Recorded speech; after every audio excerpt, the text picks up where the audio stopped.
ପିଲାମାନେ ତମ ସମସ୍ତଙ୍କୁ ମୁଁ ସ୍ୱାଗତ କରୁଛି ମୋ ୟୁଟ୍ୟୁବ ଚ୍ୟାନେଲ ତ +2 second year art science commerce. ତ ଆର୍ଟ ସାଇନ୍ସ ପିଲାମାନେ ତମମାନଙ୍କ ପାଇଁ କଣ ନା ଗୋଟେ VST ରେ ଆସିଛି ଭେରି ସିମିଲାର ଟେଷ୍ଟ। ତ ନିଜକୁ ଟେଷ୍ଟ କରିବା। MIL ଓଡ଼ିଆର 80 ମାର୍କର VST ଆଲୋଚନା କରିବା ପିଲାମାନେ। ତ ଚାଲ ଆମେ ଷ୍ଟାର୍ଟ କରିବା। ଆମେମାନେ ସବଜେକ୍ଟ MIL ଓଡ଼ିଆରେ ହିଁ ଆମେମାନେ 80ରୁ 80 ଉଠେଇ ପାରିବା। ତ ବୁଝିହେଲା। ତ ବହୁତ ଗୁରୁତ୍ୱପୂର୍ଣ୍ଣ ଯୋଉଟା ମୂଳରୁ ବି ଦେଖିନା ଆଜିଠାରୁ ବି ତମମାନେ ଯେତିକି VST କଲେଣି କ୍ଲାସ ତା ମାରାଥନ ସବୁ ପ୍ଲେଲିଷ୍ଟରେ ଅପଲୋଡ ହୋଇଛି ଦେଖିନବ। ତ ପିଲାମାନେ ତ ଚାଲ ଆମେ ଷ୍ଟାର୍ଟ କରିବା। କଣ ଦେଇଛି ଜୟ ଜଗନ୍ନାଥ ଜୟ ଶ୍ରୀରାମ ରାଧେ ରାଧେ। ତ 5ଟା MCQ କ୍ୱେଶ୍ଚିନ୍ ଆନ୍ସର ଆମେ ଆଲୋଚନା ଆଗେ କରିବା। ଗଣତନ୍ତ୍ରର ପ୍ରକୃତ ପ୍ରଧାନ ବିଶେଷତ୍ୱ କଣ? ଗଣତନ୍ତ୍ରର ପ୍ରକୃତ ଓ ପ୍ରଧାନ ବିଶେଷତ୍ୱ କଣ? ଶାସନ, ଶାସକ, ପ୍ରଜା, ରାଜା।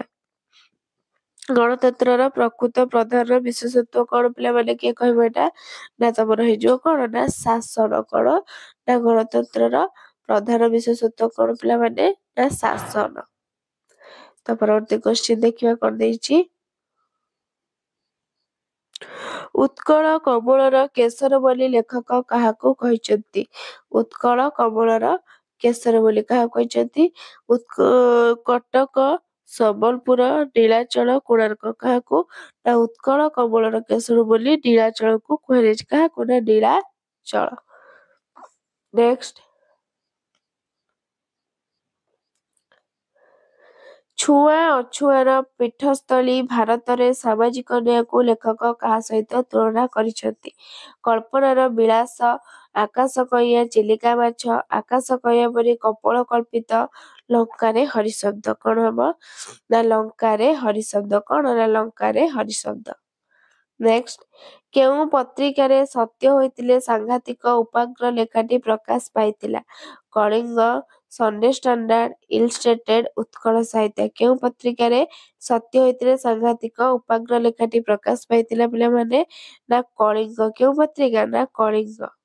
ନେକ୍ସଟ, ପ୍ରାଚୀନ କେଉଁ ଶାସ୍ତ୍ର ଐତିହାସିକ ସତ୍ୟରେ ପରିପୂର୍ଣ୍ଣ?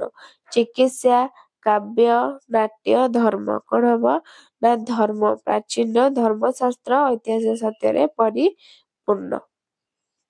ତାପରେ 1 ମାର୍କିଆ, କାହାକୁ ଲେଖକ ଉତ୍କଳର ମହାନିଶାରେ ଧ୍ରୁବଜ୍ୟୋତି ବୋଲି ଉଲ୍ଲେଖ କରିଛନ୍ତି? କାହାକୁ? ନା ଉତ୍କଳମଣି ଗୋପବନ୍ଧୁ ଦାସଙ୍କୁ ଲେଖକ ଉତ୍କଳର ମହାନିଶାରେ ଧ୍ରୁବଜ୍ୟୋତି ବୋଲି ଉଲ୍ଲେଖ କରିଛନ୍ତି। ନେକ୍ସଟ, କଣ ଅଭାବ ଥିବା ଯାଏ ଗଣତନ୍ତ୍ରର ସଫଳତା ଆଶା କରିବା ବିଡ଼ମ୍ବନା ମାତ୍ର? କଣ ଅଭାବ ଥିବା ଯାଏ ପିଲାମାନେ? ତା ଗଣଶିକ୍ଷା ଗଣଚେତନାର ଅଭାବ ଥିବା ଯାଏ ଗଣତନ୍ତ୍ର ସଫଳତା ଆଶା କରିବା ବିଡ଼ମ୍ବନା ମାତ୍ର। ତାପରେ କେଉଁ କାର୍ଯ୍ୟ କଲେ ଦେଶର ସ୍ୱାଧୀନତା ରହିପାରିବ ନାହିଁ ବୋଲି ଲେଖକ ମତାମତ ଦେଇଛନ୍ତି? କେଉଁ କାର୍ଯ୍ୟ କଲେ ଦେଶର କେଉଁ କାର୍ଯ୍ୟ? ନା କେବଳ ନିରନ୍ନ ମୂର୍ଖ ଲୋକଙ୍କୁ ତାଲିମ କରି ଫୌଜ ପୋଷାକ ପିନ୍ଧାଇଲେ ଦେଶର ସ୍ୱାଧୀନତା ରହିପାରିବ ନାହିଁ ବୋଲି ଲେଖକ ମତାମତ ଦେଇଛନ୍ତି। 2 ମାର୍କିଆ 40ରୁ 50 ଶବ୍ଦ ମଧ୍ୟ ଲେଖିବା ଲେଖକ ଏବଂ କଣ ନା ବିଷୟଟା ଲେଖିକି। କଟକକୁ ଉତ୍କଳର ଉତ୍ତମାଙ୍ଗ କୁହାଯିବାର କାରଣ କଣ? ନା ବିଷୟ ହଉଛି ପୁଷ୍ପପୁରରେ ବର୍ଷା ବର୍ଣ୍ଣନ, ଲେଖକ କୃଷ୍ଣଚନ୍ଦ୍ର ପାଣିଗ୍ରାହୀ। କଣ ହବ? ନା ଅତୀତରେ କଟକ ଥିଲା ଗର୍ବିତ ଗଜପତିର ରାଜଧାନୀ। ଏହିଠାରୁ ହିଁ ଗଜପତିର ଅଜୟ ବାହିନୀ ଝଟିକା ବେଗରେ ଦୁର୍ଗରୁ ଦୁର୍ଗାନ୍ତକୁ ଗତି କରି ବିଜୟର ବୈଜୟନ୍ତୀ ଉଡାଇ ପାରିଥିଲେ। ଏତଦ୍ ବ୍ୟତୀତ ବହୁ କବି, ଜ୍ଞାନୀ, ଗୁଣୀ ଓ କର୍ମୀ ଉତ୍କଳର ମହାନିଶାରେ ଉଜାଗର ରହି ଜ୍ଞାନଦୀପ ଜାଳିଥିଲେ। ତେଣୁ କଟକକୁ ଉତ୍କଳର ଉତ୍ତମାଙ୍ଗ କୁହାଯାଏ। ନେକ୍ସଟ, କାହାକୁ ଦେଖି ଗୋସାଇ ଘାବରାଇ ଯାଇଥିଲେ? କାହାକୁ ଦେଖି?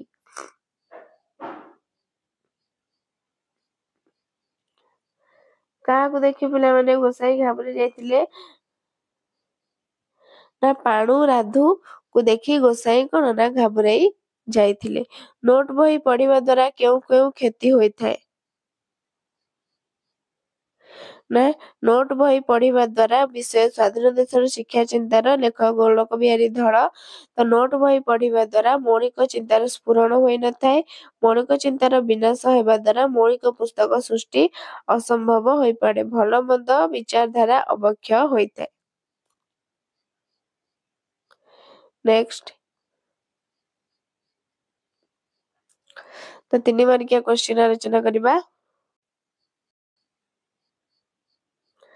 तो नेक्स्ट पिला माने कौन ना काहाकू बिराड़ी वैष्णव बोली कह जायछि काहाकू ना प्रबंध ତିନି ତୁଣ୍ଡରେ ପ୍ରାବନ୍ଧିକ ଭୁବନେଶ୍ୱର ବେହେରା ଯେଉଁମାନେ ଜନପ୍ରତିନିଧି ହେବା ପାଇଁ ନିଜେ ନିଜର ପେଁକାଳି ବଜାଇ ସଭା ସମିତିରେ ଛାତି ପିଟି ବାହାସ୍ପଟ ମାରି ଧୂଆଁ ବାଣ ଛାଡ଼ି ଭଡ଼ାଟିଆ ଲୋକଙ୍କ ସାହାଯ୍ୟରେ ଡ୍ରମ୍ ବାଡ଼େଇ ଧନ କାର୍ପଣ୍ୟ ଓ ସେବାରେ ସାମୟିକ ଆଶ୍ରୟ ନେଇ ପ୍ରତିନିଧିମାନଙ୍କ କୁଶରଟନା କରି ସେମାନଙ୍କ ଲୋକଙ୍କୁ ଭୟ ଦେଖାଇ ପ୍ରଚାର ବଳରେ କଳାକୁ ଧଳା ଓ ଧଳାକୁ କଳା କରିବାକୁ ଚେଷ୍ଟା କରିଛନ୍ତି ସେମାନଙ୍କୁ ବିରାଡ଼ି ବୈଷ୍ଣବ ଜନପ୍ରତିନିଧି ବୋଲି କହନ୍ତି। ନେକ୍ସଟ ଭୁବନ ମୋହନ କୋଣାର୍କ ସମ୍ପର୍କରେ ଲେଖକ କେଉଁ ମତାମତ ଦେଇଛନ୍ତି? ବିଷୟ ପୁଷ୍ପପୁରରେ ବର୍ଷାବରଣ ଲେଖକ କୃଷ୍ଣଚନ୍ଦ୍ର ପାଣିଗ୍ରାହୀ। ଅତୀତରେ ଭୁବନ ମୋହନ କୋଣାର୍କ ଥିଲା ଦୃପ୍ତ ଗର୍ବିତ ଓଡ଼ିଆ ଜାତିର ପରାକ୍ରମର ପ୍ରତୀକ। ଏହାର ଉତ୍କୃଷ୍ଟ କଳା ବିଶ୍ୱବାସୀଙ୍କୁ ମୋହିତ କରୁଥିଲା। ଲେଖକଙ୍କ ମତରେ ବର୍ତ୍ତମାନ ଏହା ଏବେ ସ୍ୱର୍ଗଚ୍ୟୁତ ପାରିଜାତ ପରି ମ୍ଳାନ ଛିନ୍ନ ହୋଇ ବିଜନ ବେଳରେ ପଡ଼ି ରହିଛି। ତାପରେ ଆସିଲା 5 ମାର୍କିଆ କ୍ୱେଶ୍ଚିନ୍ ଯେକୌଣସି ଗୋଟେ କରିବ। ଗଣଶିକ୍ଷା ଗଣଚେତନାର ଅଭାବ ଥିବା ଯାଏ ଗଣତନ୍ତ୍ରର ସଫଳତା ଆଶା କରିବା ବିଡ଼ମ୍ବନା ମତ। ଲେଖକ ଏହି ଉକ୍ତିରେ ସତ୍ୟତା ପ୍ରତିପାଦନ କର। ଏଟା 3 ତୁଣ୍ଡର ଭୁବନେଶ୍ୱର ବେହେରା ଲେଖିଛନ୍ତି। ଏଟା ହେଲା ପୁଷ୍ପପୁରରେ ବର୍ଷାବନ ପ୍ରବନ୍ଧରେ ପ୍ରାବନ୍ଧିକ ଅତୀତ ଉତ୍କଳର ଯେଉଁ ସ୍ମୃତି ରୋମନ୍ଥନ କରିଛନ୍ତି କଣ ନା ଆଲୋଚନା କର। ତ ଏଟା ପୁଷ୍ପପୁରରେ ବର୍ଷାବରଣର କୃଷ୍ଣଚନ୍ଦ୍ର ପାଣିଗ୍ରାହୀ ଉଲ୍ଲେଖ କରିଛନ୍ତି। ତାପରେ ଆସିଲା ତମର କବିତା ବିଭାଗ ସେଥିମଧ୍ୟରୁ 5ଟି ଆମେ କରିବା। ମନୁଷ୍ୟର ଆୟୁ ପ୍ରତିକ୍ଷଣରେ ସରି ଯାଉଥିବାକୁ ଲେଖକ କାହା ସହିତ ତୁଳନା କରିଛନ୍ତି? ଅସ୍ତଗାମୀ ସୂର୍ଯ୍ୟ, ଭଗ୍ନଘଟୁ ଚେସନ ସଲିଳ, ନିର୍ବାସିତ ଦୀପଶିଖା, ଶୁଷ୍କ ଜଳଧାରା। କଣ ନା ଭଗ୍ନଘଟୁ ଚେସନ ସଲିଳ। ତ ନୂଆ କ୍ୱେଶ୍ଚିନ୍ ପିଲାମାନେ ଗୋଟେ ଦେଖ। ଧୀରବର ବୋଲି ଲେଖକ କାହା ଉଦ୍ଦେଶ୍ୟରେ କହିଛନ୍ତି? ଧୀରବର ରାମଚନ୍ଦ୍ର, କାଳ, ଗୋପବନ୍ଧୁ, ପିଙ୍ଗଳା। କାହାକୁ ନା ରାମଚନ୍ଦ୍ର। କାହା ପାଶେ ଜଗତର ସର୍ବ ଜଡ଼ଚେତନା ବନ୍ଧା? ସ୍ନେହ, ପ୍ରୀତି, ପିତାମାତା, ଧର୍ମବୃତ୍ତି। କିଏ ନା ପ୍ରୀତି। କାହା ପାଶେ ନା ପ୍ରୀତି ପାଶେ ଜଗତର ସର୍ବ ଜଡ଼ଚେତନା ବନ୍ଧା। ତାପରେ ନେକ୍ସଟ ଗୋପବନ୍ଧୁଙ୍କ ଅବରୋଧର ସମୟ କଣ ଥିଲା? ସକାଳ, ଗୋଧୂଳି କାଳ, ମଧ୍ୟାହ୍ନ, ରାତ୍ରି। ଗୋପବନ୍ଧୁଙ୍କ ଅବରୋଧର ସମୟ ଥିଲା ଗୋଧୂଳି କାଳ। ତାପରେ 1 ମାର୍କିଆ କ୍ୱେଶ୍ଚିନ୍ ବୃକ୍ଷ ଶରୀରରେ କିଏ ହେମମାଳିନୀ ବାଟ ପିନ୍ଧାଇଥାନ୍ତି? ନା ବୃକ୍ଷ ଶିରରେ ସୂର୍ଯ୍ୟଦେବ। ବୃକ୍ଷ ଶରୀରରେ ସୂର୍ଯ୍ୟଦେବ ହେମମାଳିନୀ ବାଟ ପିନ୍ଧାଇଥାନ୍ତି। ନେକ୍ସଟ କେଉଁ କଥା ଶୁଣି ସୀତାଙ୍କ ହୃଦୟ ହାଣି ହୋଇଯାଉଥିଲା? କେଉଁ କଥା? ରାମଚନ୍ଦ୍ରଙ୍କ ଦୁଃଖଦ କାହାଣୀ ଶୁଣି ସୀତାଙ୍କ ହୃଦୟ ହାଣି ହୋଇଯାଉଥିଲା। ନେକ୍ସଟ ରାଜାମାନଙ୍କୁ ଉଚ୍ଚତର ଗତି ଲାଭ ପାଇଁ କବି କେଉଁ ମତାମତ ଦେଇଛନ୍ତି? ନା ରାଜା ଧର୍ମକୁ ଠିକ ଭାବେ ପାଳନ କରି ଉଚ୍ଚତର ଗତି ଲାଭ ପାଇଁ ଲେଖକ ବ୍ରିଟିଶ ସମୟର ରାଜାମାନଙ୍କୁ ମତାମତ ଦେଇଛନ୍ତି। ତାପରେ ଆସିଲା ଲେଖକଙ୍କ ସହିତ 2 ମାର୍କିଆ। କାଳ କାହା ପଛ ପାଖେ ଲୁଚି ବସିଥାଏ? କାଳ। କବିତା ବଡ଼ପଣ କବି ରାଧାନାଥ ରାୟ। ଯେଉଁ ବ୍ୟକ୍ତି କାଳକୁ ଦୂରବର୍ତ୍ତୀ ଭାବି ହସିଥାଏ କାଳ ତାର ପଛ ପାଖେ ଲୁଚି ବସିଥାଏ। ନେକ୍ସଟ କରିବାକୁ ମଧୁ ଆଶା ତିମିର ଭେଦନ ଏହା କିଏ କାହା ଉଦ୍ଦେଶ୍ୟରେ କହିଛନ୍ତି? ନା କବିତା ତପସ୍ୱିନୀ ପତ୍ରର କବି ଗଙ୍ଗାଧର ମେହେର କହିଛନ୍ତି କଣ ନା କରିବାକୁ ମଧୁ ଆଶା ତିମିର ଭେଦନ ଏହା ସତ୍ୟ ଏହା ସୀତା ଦେବୀ ରାମଚନ୍ଦ୍ରଙ୍କ ଉଦ୍ଦେଶ୍ୟରେ କହିଛନ୍ତି। ନେକ୍ସଟ ପଲକେ ପଲକେ ପଡ଼ଇ ମନେ କେତେକି କଥା କେଉଁ କଥା କାହାର ମନେ ପଡ଼ିଥାଏ? ନା କଣ ହବ ଏଇଟା?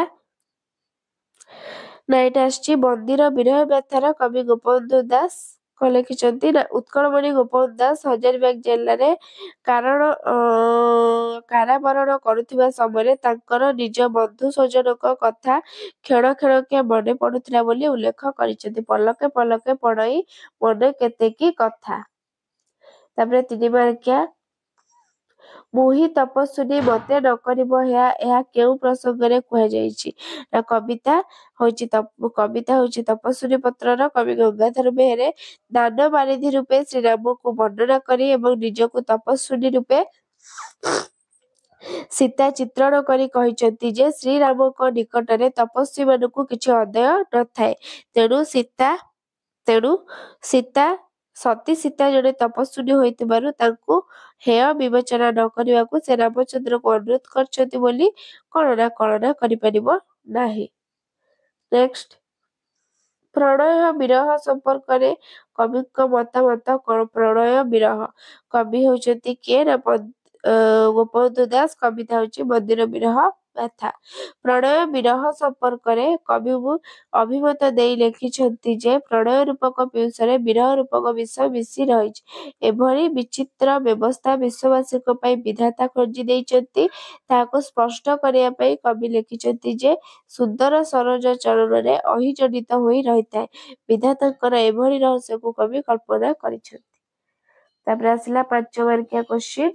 ମଣିଷ କିପରି ଉଚ୍ଚ ହୋଇ ଉଚ୍ଚତର ଗତି ଲାଭ କରିପାରିବ? ପଠିତ ବଡ଼ପଣ କବିତା ଅବଲମ୍ବନ ଆଲୋଚନା କର। ବାର୍ତ୍ତା କବିତାରେ କବି ଆଧୁନିକ ଜୀବନ ସମ୍ପର୍କରେ ଯେଉଁ ବାର୍ତ୍ତା ଦେଇଛନ୍ତି ତାକୁ ମଧ୍ୟ ଆଲୋଚନା କର। ତାପରେ ଆସିଲା କଣ? ନା ଗଳ୍ପ। ଗଦିରେ ଗୋପାଳର ଡାକ ନାମ କଣ ଥିଲା? ବଡ଼ ବାବୁ, ସାନ ବାବୁ, ଗୋପାଳ ବାବୁ, ଗୋପାଳିଆ। ତ ଗଦିରେ ଗୋପାଳର ନାମ କଣ ଥିଲା? ନା ସାନ ବାବୁ। କଣ ନା ପିଲାମାନେ? ସାନ ବାବୁ ଥିଲା। ନେକ୍ସଟ,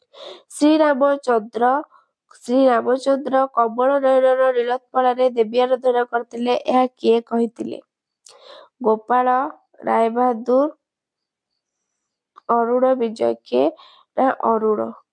ନେକ୍ସଟ, କେଉଁ କେଉଁ ଭାଷାରେ ମିଶ୍ରଣର ଭାଷା ଥିଲା ମାଝିର ଭାଷା? ପିଲାମାନେ ହିନ୍ଦୀ ମୈଥିଲି ଭୋଜପୁରୀ, ହିନ୍ଦୀ ବେଙ୍ଗଲୀ ଭୋଜପୁରୀ, ହିନ୍ଦୀ ମୈଥିଲି ତାମିଲ, ହିନ୍ଦୀ ତାମିଲ ଓ ମୈଥିଲି। କଣ ହବ? ନା ହବ ହିନ୍ଦୀ ମୈଥିଲି ଓ ଭୋଜପୁରୀ। ନେକ୍ସଟ, ଆକାଶ କଇଁଛ ଗଳ୍ପଟି ଗାଳ୍ପିକ ମନୋଜ ଦାସଙ୍କ କେଉଁ ଗଳ୍ପ ଗ୍ରନ୍ଥରୁ ଆସିଅଛି? ଆରଣ୍ୟକ, ଶେଷ ବସନ୍ତର ଚିଠି, ଧୂମ୍ରାବ ଦିଗନ୍ତ, ଅନ୍ୟାନ୍ୟ କାହାଣୀ, ମନୋଜ ଦାସଙ୍କ କଥା କାହାଣୀ। କଣ ହବ ପିଲାମାନେ? ନା ହବ ଧୂମ୍ରାବ ଦିଗନ୍ତ ଅନ୍ୟାନ୍ୟ କାହାଣୀ। ନେକ୍ସଟ, ହତଶ୍ରୀ ସଭ୍ୟତାର ଡଷ୍ଟବିନ ବୋଲି ଗାଳ୍ପିକ କେଉଁ ସ୍ଥାନ ଉଦ୍ଦେଶ୍ୟରେ କହିଛନ୍ତି? ବମ୍ବେ, ଦିଲ୍ଲୀ, କୋଲକାତା, ଡାଲମଣ୍ଡି। କଣ? ନା ଡାଲମଣ୍ଡି। ତାପରେ 1 ମାର୍କିଆ କୋଶ୍ଚିନ୍ ଆଲୋଚନା କରିବା।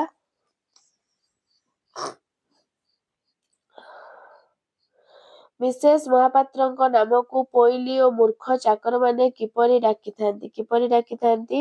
ନା ମିସେସ ମହାପାତ୍ରଙ୍କ ନାମକୁ ପୋଇଲୀ ଓ ମୂର୍ଖ ଚାକରମାନେ କଣ ଡାକନ୍ତି? ନା କିସମିସ ମହାପାତ୍ର, ମିସ୍ତ୍ରୀ ମହାପାତ୍ର, ଫିସଫିସ ମହାପାତ୍ର ବୋଲି ଡାକନ୍ତି।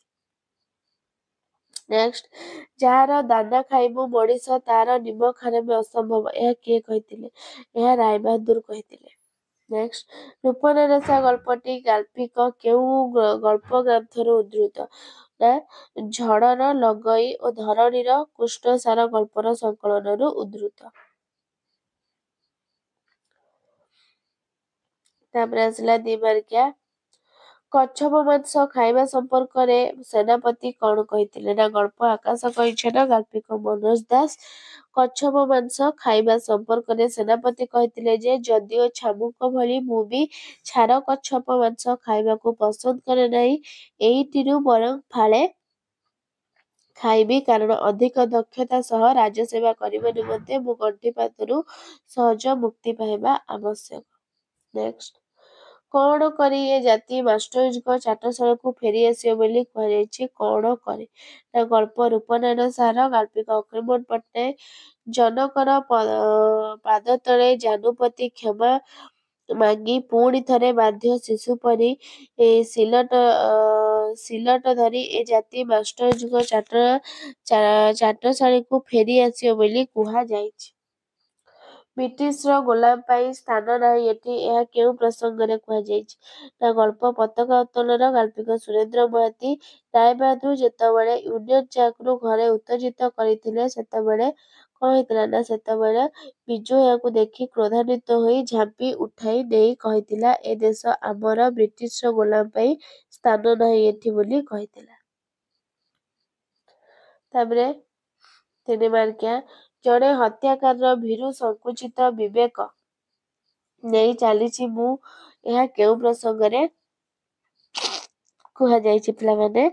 ନା ଯୋଉ ଗଳ୍ପ ହଉଛନ୍ତି କଣ ନା ରୂପନାରାୟଣ ସାହାର ଗାଳ୍ପିକ ଅକ୍ଷୟମୋହନ ପଟ୍ଟନାୟକ ଅଶୋକ ଯେତେବେଳେ ନିଜ ମାଷ୍ଟରଝିଅ ଠାରୁ ତାଙ୍କ ଜୀବନର ଦୁଃଖଦ କାହାଣୀ ଶୁଣିଥିଲେ ଏବଂ ଏହି ଦୁଃଖ ପାଇଁ ସେ ନିଜକୁ ଦୟାକରି ଧିକ୍କାର କରିଥିଲେ, କାରଣ ଅଶୋକ ଭାରତ ସରକାରଙ୍କ ଶିକ୍ଷା ନିର୍ଦ୍ଦେଶକ ଥିଲାବେଳେ ତାଙ୍କରି ନିର୍ଦ୍ଦେଶରେ ମାଷ୍ଟରଜୀଙ୍କ ଶିକ୍ଷାଗତ ବୃତ୍ତି ଉଚ୍ଛେଦ ହେବା ସହ ଜେଲ୍ ଦଣ୍ଡ ଭୋଗ କରିବାକୁ ପଡ଼ିବ। ନେକ୍ସଟ, ସୋମନାଥ କ୍ଷୀଣକଣ୍ଠରେ ବିଜୟକୁ କଣ କହିଥିଲେ? ସୋମନାଥ କ୍ଷୀଣକଣ୍ଠରେ ବିଜୟକୁ କଣ କହିଥିଲେ? ନା ଗଳ୍ପ ହଉଛି ପତାକା ଉତ୍ତୋଳନ। ଗାଳ୍ପିକ ସୁରେନ୍ଦ୍ର ମହାନ୍ତି। ସୋମନାଥ ସିଡ଼ି ଉପରୁ ତଳକୁ ଖସି ପଡ଼ିଲେ। ମୁଣ୍ଡ ଓ ନାକ ତାଙ୍କର ଫାଟିଗଲା ପରେ ରକ୍ତର ସୁଅ ଛୁଟିଲା। ବିଜୟ ଅପରାଧୀ ପରି ଜେଜେ ଡାକିବାରୁ ସୋମନାଥ କ୍ଷୀଣ କଣ୍ଠରେ କହିଲେ, ତୋତେ ଆଶୀର୍ବାଦ କରୁଛି ବିଜୁ, ମୁଁ ଅନ୍ତତଃ ଶାନ୍ତିରେ ମରିପାରିବି ଏଥର। ଏହି ପତାକା ପାଇଁ କେତେ ରାଜ୍ୟ ଉଚ୍ଛନ୍ନ ହୋଇଛି ଏବଂ ଯୁଦ୍ଧ ରକ୍ତପାତ ହୋଇଛି। ମୁଁ ମୋ ନିଜ ହାତରେ ପୁଅକୁ ମୋର ମାରିଛି ଏବଂ ତୁ ତୋର ବୁଢ଼ା ଜେଜେକୁ ଆଘାତ କରିବୁ ମାତ୍ର ଏ ପତାକା ଖଣ୍ଡେ ରଙ୍ଗୀନ କନା ମାତ୍ର ରଙ୍ଗ ଛାଡ଼ିଯିବ, ତଥାପି ତୋର ପତାକାର ଜୟ ହେଉ। ତାପରେ ପଦ୍ୟାଂଶଟି ପଢ଼ିବା, ତାର ଆମେ କ୍ୱେଶ୍ଚିନ୍ ଆନ୍ସର କରିବା।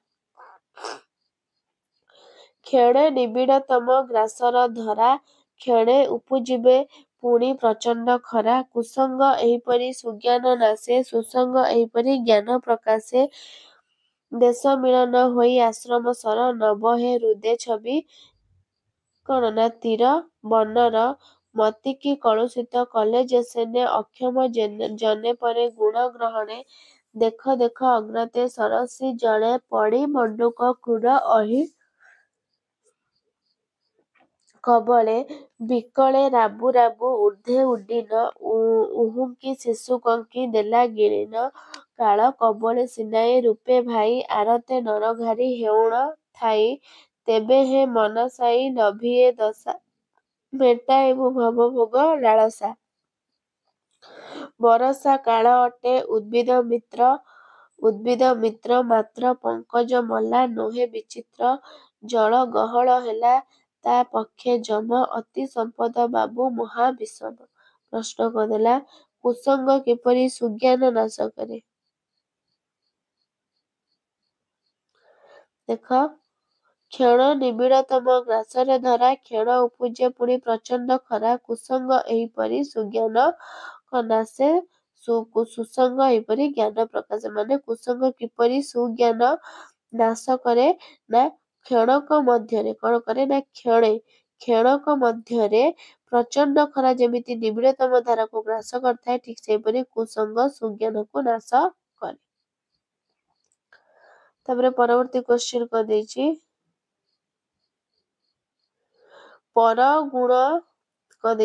ପରଗୁଣ ଗ୍ରହଣ କରିବା ପାଇଁ ଲୋକେ କାହିଁକି କଣ ଅକ୍ଷମ ହୁଅନ୍ତି?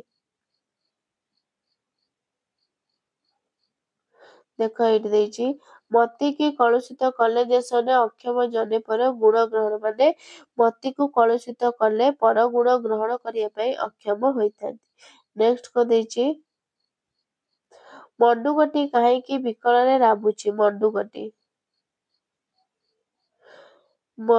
ପଡ଼ି ମଣ୍ଡୁକ କ୍ରୂର ଅହି କବଳେ, ବିକଳେ ରାବୁ ରାବୁ ଊର୍ଦ୍ଧ୍ୱେ ଉଡ୍ଡୀନ। ମାନେ କ୍ରୂର ଅହିର କବଳରେ ପଡ଼ି ମଣ୍ଡୁକଟି ବିକଳରେ ରାବୁଥାଏ।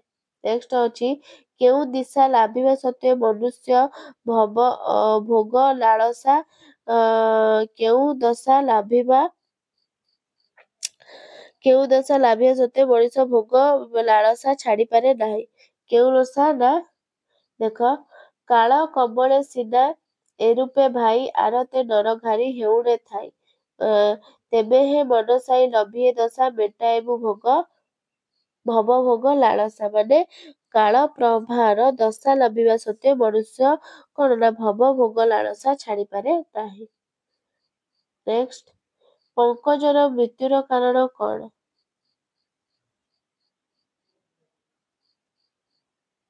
ଦେଖ, ବର୍ଷା କାଳ ଅଟେ ଉଦ୍ଭିଦ ମିତ୍ର, ମାତ୍ର ପଙ୍କଜ ମଲା ନୋହେ ବିଚିତ୍ର। ଜଳ ଗହଳ ହେଲା ତା ପକ୍ଷେ ଯମ, ଅତି ସମ୍ପଦ ବାବୁ ମହାବିମାନେ। ବର୍ଷା ଜଳ ହେବା ଯୋଗୁ ଜଳ ଗହଳ ହେତୁ ପଙ୍କଜର ମୃତ୍ୟୁର ହେଲା। ଜଳ ଗହଳ ହେଲା ତା ଯମ ମାନେ ମଲା, ଜଳ ଗହଳ।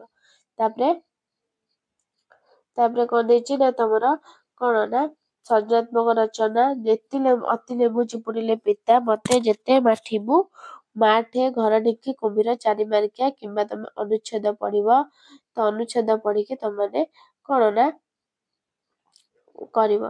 ତାପରେ ଆସିଲା 5 ମାର୍କିଆ ପତ୍ର ନହେଲେ ଦରଖାସ୍ତ। ତୁମ ଅଞ୍ଚଳ ଥିବା ଅରଣ୍ୟ ସମ୍ପଦର ସୁରକ୍ଷା ନିମନ୍ତେ କୌଣସି ଦୈନିକ ସମ୍ପାଦକଙ୍କ ଦୃଷ୍ଟି ଆକର୍ଷଣ ପୂର୍ବକ ଏକ ପତ୍ର ନହେଲେ ଅଥବା ତୁମେ